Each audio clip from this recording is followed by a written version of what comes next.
Buenos días, ingeniero. Mi nombre es Yadira Moyano y el día de hoy les voy a hacer una presentación. Primero vamos a ver qué son las ecuaciones térmicas de estado.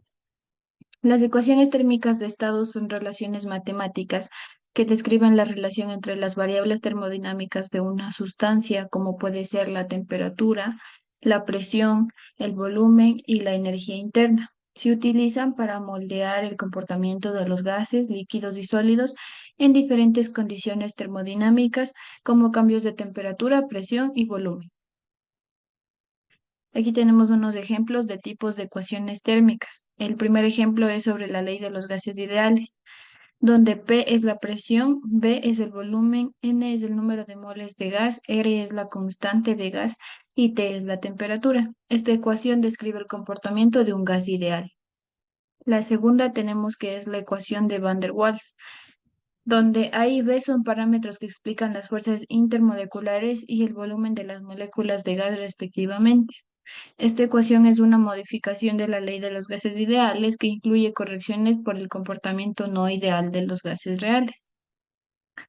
Y la ecuación de Penn-Robinson. Esta ecuación es similar a la ecuación de Van der Waals, pero incluye parámetros adicionales que mejoran su precisión en la predicción del comportamiento de los gases a altas presiones y temperaturas. Ya. ¿Bajo qué circunstancia se esperaría que un gas se comporte de manera significativamente diferente de lo predicho por la ley de los gases ideales?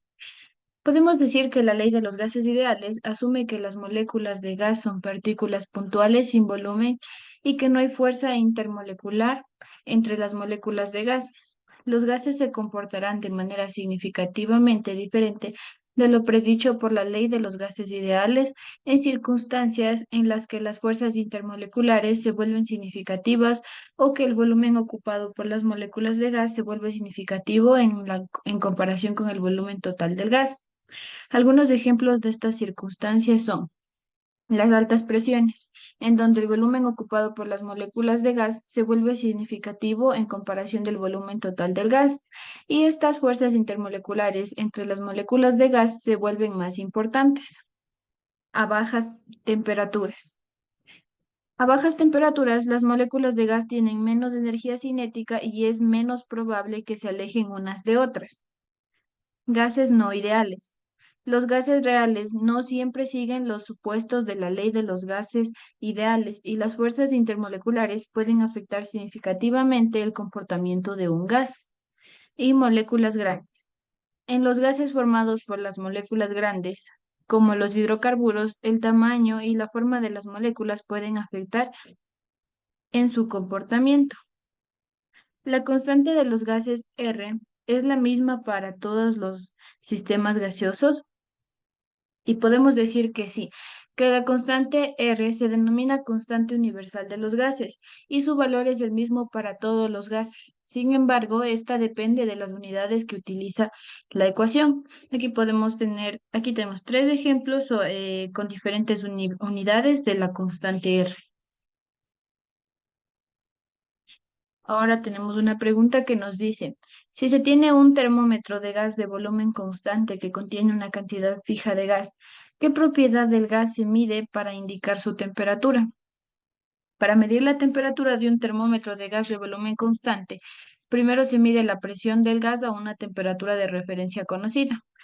Un ejemplo de estos puntos de referencia conocida puede ser el punto de congelación del agua o el punto de ebullición del agua. Luego, esta presión se usa como punto de referencia y cualquier medición de presión posterior se puede usar para determinar la temperatura del gas. Según la ley de Gay-Lussac, la presión de un gas es directamente proporcional a su temperatura, a volumen y cantidad de gas constante. Esto significa que a medida que aumenta la temperatura del gas, también aumentará la presión o viceversa. Ya. Ahora tenemos una pregunta sobre el vapor de agua sobrecalentado. Nos dice si este podría comportarse como un gas ideal. El vapor de agua no siempre se puede tratar como un gas ideal, ya que la cohesión entre sus moléculas provoca que se aleje de la hipótesis de un gas ideal, que supone que las partículas no pueden interactuar entre sí. Ya. El vapor sobrecalentado puede exhibir un comportamiento similar al de un gas ideal bajo ciertas condiciones. Esto se debe a que a altas temperaturas y bajas presiones, las moléculas de vapor se vuelven rápidamente y están muy separadas entre sí, de forma similar a las suposiciones de un gas ideal. Sin embargo, a altas presiones y temperaturas más bajas, las fuerzas de atracción entre las moléculas de agua se vuelven significativas, provocando desviaciones del comportamiento del gas ideal. Además, el vapor sobrecalentado todavía tiene un volumen pequeño y la compresibilidad finita, a diferencia del modelo de gas ideal, que supone un volumen cero y una compresibilidad infinita. Mientras el vapor sobrecalentado puede comportarse como un gas ideal bajo algunas condiciones, se desvía el comportamiento de gas ideal bajo otras condiciones, particularmente a altas presiones y bajas temperaturas. Esto es lo que nos quiere decir en conclusión.